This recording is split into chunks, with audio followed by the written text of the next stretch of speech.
పిలిస్తే రావేంట్రా?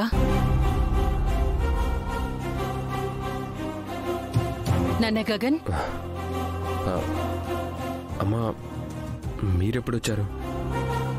ఇప్పుడే వచ్చానులే గాని నువ్వేంట్రా పిలిచినా పలక్కుండా ఇంత దీర్ఘంగా ఆలోచిస్తున్నావు? అది అన్నయ్య, మళ్ళీ కొత్త డ్రెస్ తీసుకున్నావా ఏంటి?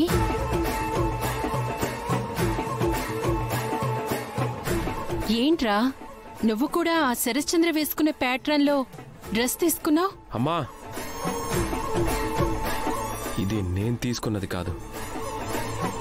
నిన్న నేను భూమి షాపింగ్ చేశాక ఒక రెస్టారెంట్కి వెళ్ళాం. అక్కడ నీకోసం ఒక డ్రెస్ తీసుకున్నానని సర్ప్రైజ్ గా నాకిచ్చింది. ఓ, నా కోడలు నీకు సర్ప్రైజ్ గిఫ్ట్ ఇచ్చిందా? ఏం సర్ప్రైజ్ అమ్మా? వాళ్ళ నాన్న వేసుకునే డ్రెస్ ప్యాటర్న్ లో నాకెందుకు ఇచ్చిందో నాకు అర్థం కావట్లేదు. పైగా పెళ్ళైన తర్వాత నువ్వు మీ నాన్న వైపు ఉంటావా నా వైపు ఉంటావా అని అడిగితే ఏం సమాధానం చెప్పలేదమ్మా. ఇప్పుడేమో ఈ డ్రెస్.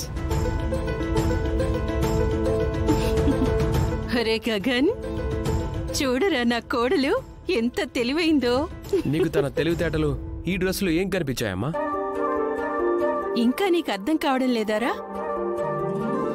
నువ్వు తనని ఏమడిగావు? పెళ్ళైన తర్వాత నువ్వు నా వైపు ఉంటావా మీ నాన్న వైపు ఉంటావా అనే కదా అడిగావు. దానికి తను ఏం సమాధానం చెప్పలేదు కదా. నా కోడలు ఏం చెప్పకపోవడం ఏంట్రా? ఇదిగో ఈ డ్రెస్ రూపంలోనే నీకు సమాధానం ఇచ్చింది కదా. ఎలా అమ్మా? ఒసే ముద్దు, పెళ్లి తర్వాత నీకు మీ నాన్న కావాలో నేను కావాలా అన్నప్పుడు ఏ అమ్మాయి అయినా ఏం చెప్తుంది? అందుకే తను ఏం చెప్పకుండా తన నాన్నని నీలో చూసుకుంటాను అని చెప్పటానికే ఈ డ్రెస్ ని నీకు సర్ప్రైజ్ గా ఇచ్చింది.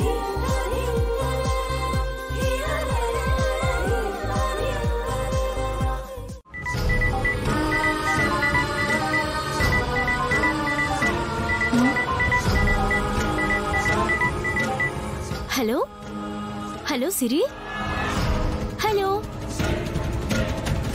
ఒక్క నిమిషం, ఇక్కడ సిగ్నల్ సరిగ్గా లేనట్టున్నాయి, బయటకు వస్తున్నాను.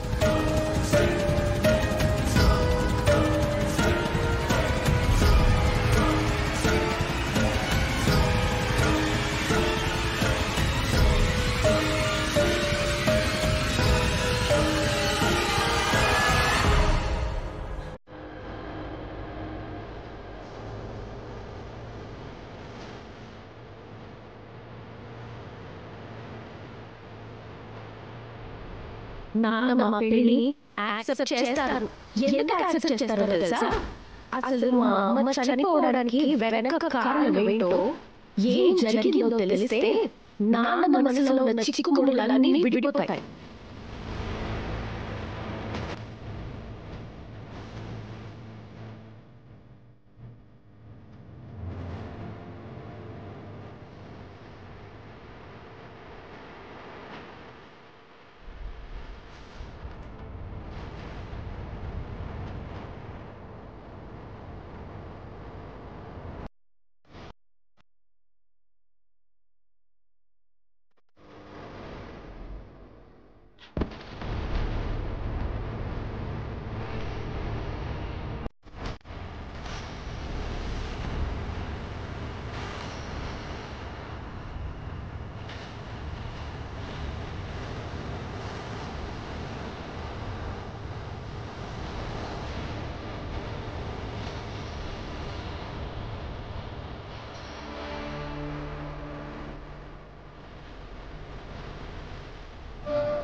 ఏంటి బావా, ఏంటి ఏంటి నాకే పరిస్థితి?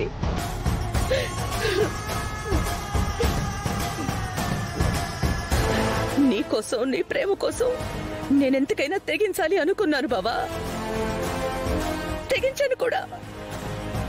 నేననుకున్నది గనక అవ్వకపోయి ఉంటే, నువ్వు నాకు దక్కకపోయి ఉంటే. ఏం చెప్పండి, ఇప్పటిదాకా నేను చెప్తూనే ఉన్నానుగా, నువ్వేమీ వినట్లేదా?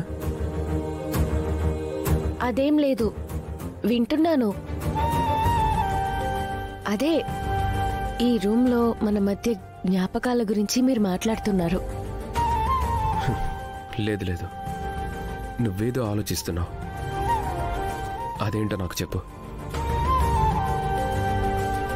ఏం లేదండి.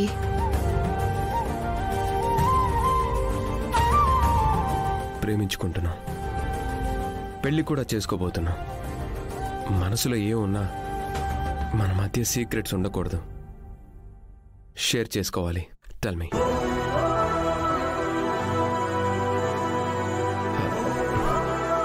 పర్లేదు చెప్పు. వద్దండి, చెప్తే మీరు బాధపడతారు. ఏంటి మన మధ్య ఈ దాగుడు మూతలు? ఇప్పుడు నువ్వు చెప్పకపోయినా నేను బాధపడతాను. చెప్పు. అంటే నేను ఈ ఊరొచ్చిందే మా నాన్నని వెతుక్కుంటూ.